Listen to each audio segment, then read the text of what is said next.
Hey folks, this is Kalani. We have so much information about the upcoming Season 4 of Shadowlands. It's going to change things up, test out some new ideas, and hopefully keep things interesting as we all wait for Dragonflight. The main news we have is in regards to loot options and how those oribos loot vendors are actually going to work. We have confirmation that they are in fact vendors that sell raid loot, so that's very exciting. We also have new options for upgrading gear to higher difficulties, as well as information about how the Shards of Domination and tier sets are going to work, and how world bosses, LFR and end of tier achievements fit into the whole thing. Now before we jump in, be sure to hit up that like button and subscribe so you never miss another video. The first big update we have is to the vendors over in Oribos. We assumed they would sell raid gear in some capacity, and that turned out to be true. We now have a much better idea of how these raid loot vendors are going to work. Each of the vendors has a selection of gear available from the 3 Shadowlands raids, so not only will all 3 raids drop relevant item level loot, but you can buy that gear from a vendor as well. They're going to use a new currency, because of course they are, called the Puzzling Cartel Dinar, and each piece costs 1 of this new currency. We'll talk a bit about how to get your hands on those in just a minute.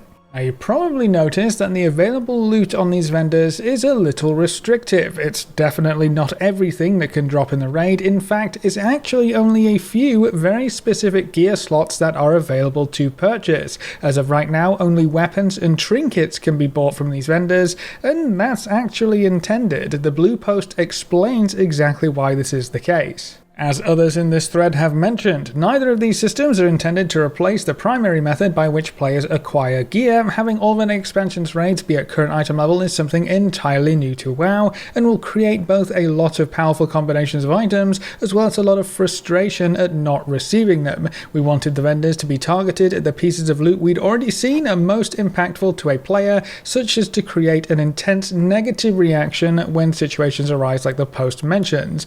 Many players feel that if they can't get an Edge of Night, they can't play Rogue in 9.1 or 9.2. Rarely do players feel like they can't play because they are missing boots or bracers. Focusing in on these higher tier items keeps these vendors special, and the system focused on that protection rather than being an alternate/replacement gearing method, which it is not. So the vendors aren't supposed to be free loot or even just easier loot. It's more of a bad luck protection deal, and with weapons and trinkets being the most impactful items in the game, it's understandable that not getting them is usually very frustrating, especially when you've cleared the raid for months on end. So now you can always get them, either from the raid, or if you didn't get them for long enough, you can just buy them from the vendor. So the next most important factor here is going to be that shiny new currency. If you don't know how to get the coins, you can't ever buy any gear. So how exactly do we get our hands on these Puzzling Cartel Dinars? Well, from what we know so far, they're actually going to be a guaranteed reward from a new 3-part questline in Season 4. When you enter one of the upscaled raids in Season 4, you will get a quest that asks you to kill a certain number of bosses in the updated Season 4 raids. The first quest is going to ask you to kill 30 bosses, the second quest will ask you to kill 20 bosses, and then the third quest will ask you to kill 10 bosses. So these quests actually get easier as you progress through them, and each step of the questline is going to reward you with 1 Puzzling Cartel Dinar.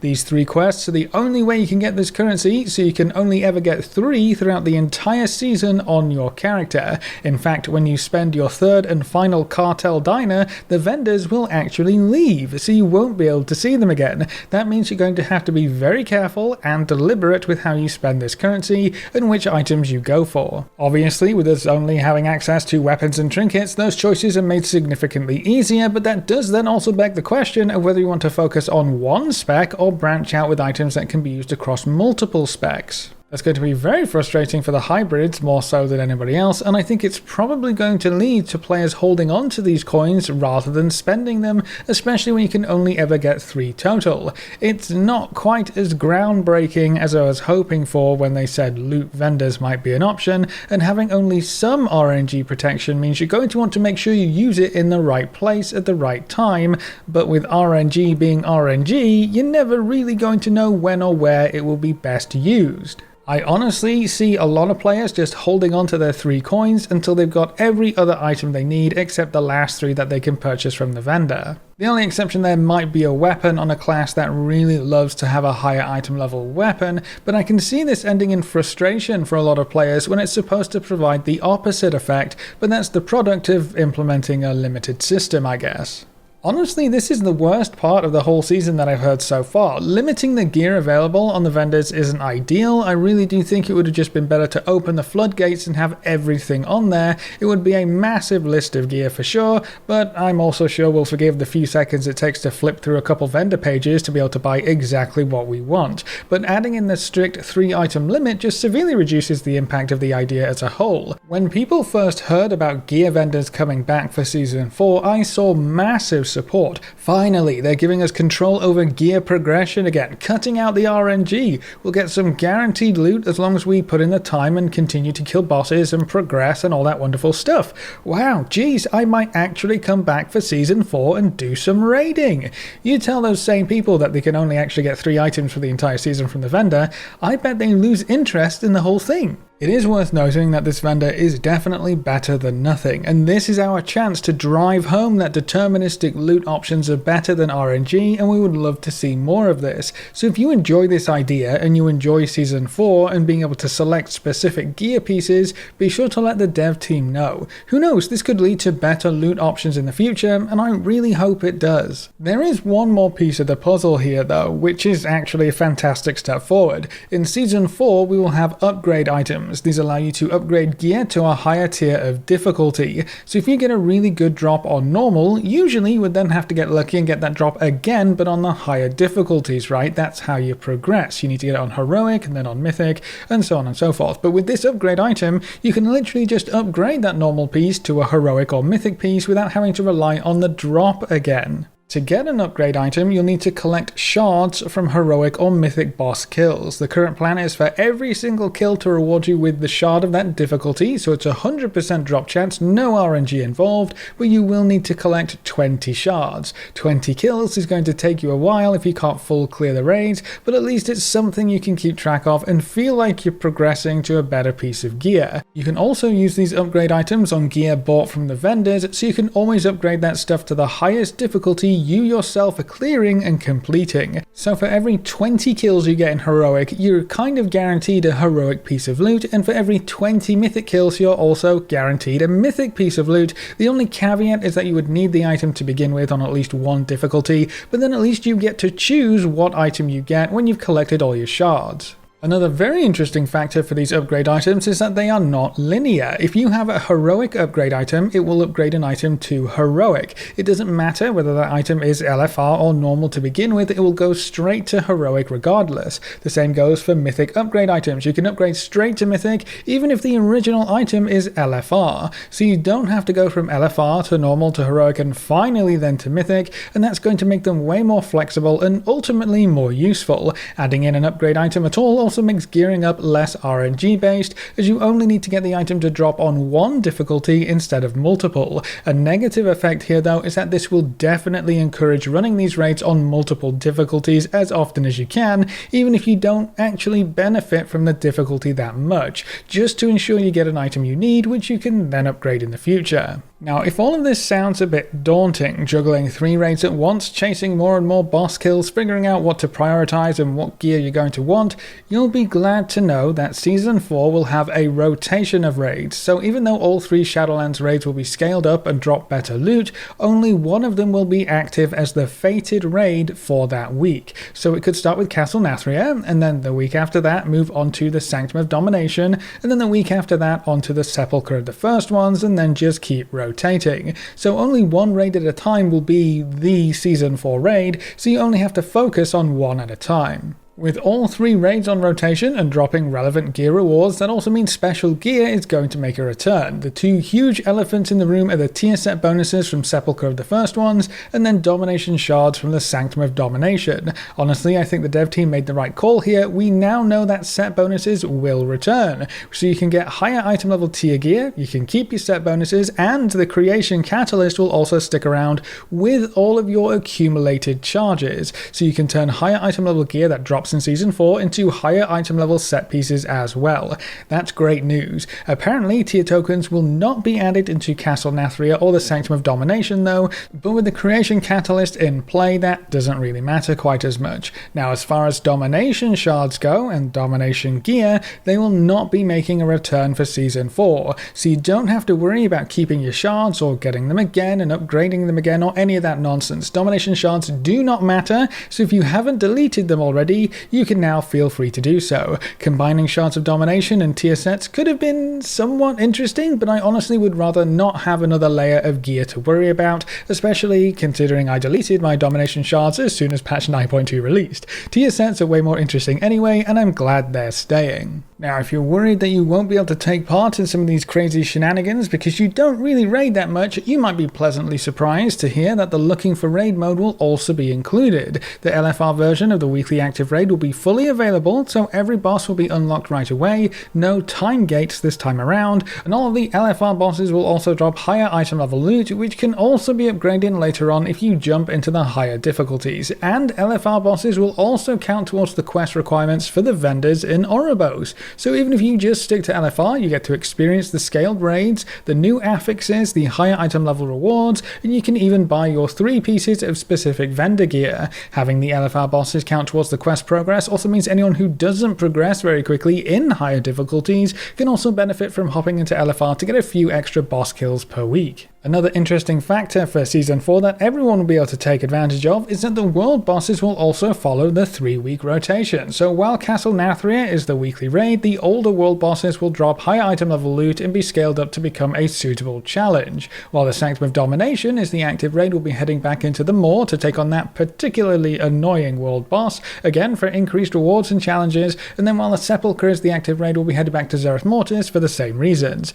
Having world bosses follow the rotation and also drop better loot is really interesting. That gives everyone a large array of gear to go after, even if you don't plan on raiding. Usually world bosses have very restrictive loot tables and don't cover too many gear slots, but when you have access to several different world bosses and they all drop crazy high item level gear, that's going to change things. The available loot table is significantly larger when compared to having just one world boss being relevant at a time. Now, I know one question has been brought up a lot regarding Season 4, how will this affect the ahead of the curve and cutting edge achievements? Typically at this point they are available until the very end of the expansion, but Shadowlands is going to be different. The end raid won't last until the end of the expansion, only until the end of Season 3, and then when Season 4 starts we're getting a complete revamp. This is the first time we've had an additional season of raids, so it's kind of new waters for everyone, but the dev team have said that the AOTC and cutting edge achievements will not be available after Season 3 ends.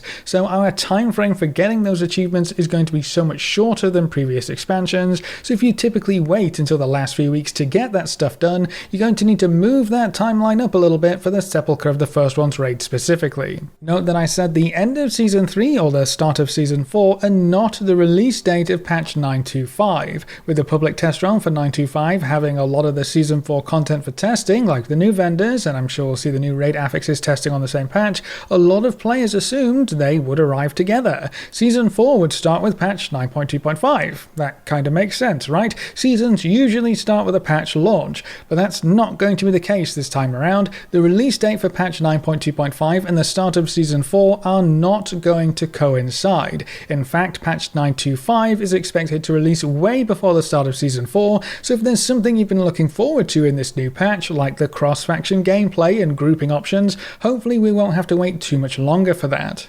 In addition to that news, we also know that Season 3 should last for a typical season period. That's currently around 6 to 8 months, which gives us another 4 to 6 months of the season at this point. These are very rough values, so it could be shorter or a teeny bit longer, but the main point is that Season 3 should not be significantly shorter when compared to the other seasons we've had in Shadowlands. Many players were worrying that having another season tacked onto Shadowlands would mean the Dragonflight expansion release date is just so far away. Fitting in 2 whole seasons is kind of crazy, but the dev team have also said that they do expect Season 4 to be a short season, so we probably won't have 6 to 8 months of Season 4, meaning Dragonflight could release earlier than expected, but it's all going to depend on how short Season 4 ends up being. We don't have any solid details about the length, we just know that a lot of the interesting changes being made for Season 4 are designed around specific goals to fit with Season 4's shorter runtime. That's what the dev team said, so it could end up being only a few months long if Dragonflight is ready to go fairly early in 2023. I'm actually really excited to see how this season pans out. The end of an expansion has always been a big problem as far as content goes. The dreaded content droughts have plagued pretty much every expansion as everything winds down, we finish up the last story points, the last patch kinda drags on, and then we also don't see any new raids or dungeons or really any content for any extended period of time. Adding in a bonus season to shake things up is a really cool idea. It uses old content while making a few changes to hopefully spice things up enough for it to be fun and enjoyable again. It's a good mix between giving us something to do while not taking too much away from the next expansion. I also think it's a great time to just test things out, like a loot vendor. We haven't seen a raid loot vendor in such a long time, and I think it's something that could make the overall raiding experience significantly better. Deterministic loot isn't a bad thing. It's the loot system we used back when World of Warcraft was at its peak popularity.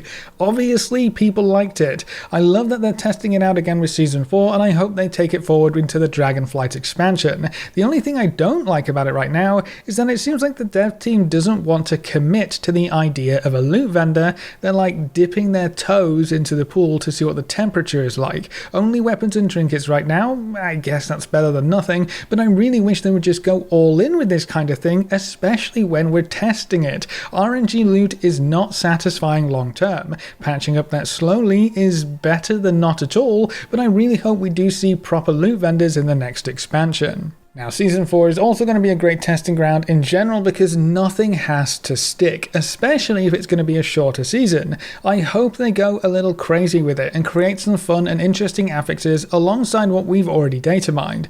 But that's all we know about Season 4, the raid loot vendors, and how it's all going to work. What do you think of only weapons and trinkets being purchasable from the vendor and only having a max of 3 items you can buy? How long do you think Season 4 should be with it having remixed content? Leave all your thoughts in the comment section below. A big thank you to all of our supporters over on Patreon and to everyone who's subscribed on Twitch. You can see their names floating by on screen. If you want to see more videos like this, make sure to subscribe and ring that notification bell so you never miss another video. Thanks for watching, folks. Good luck and have fun, and as always, I'll see you next time.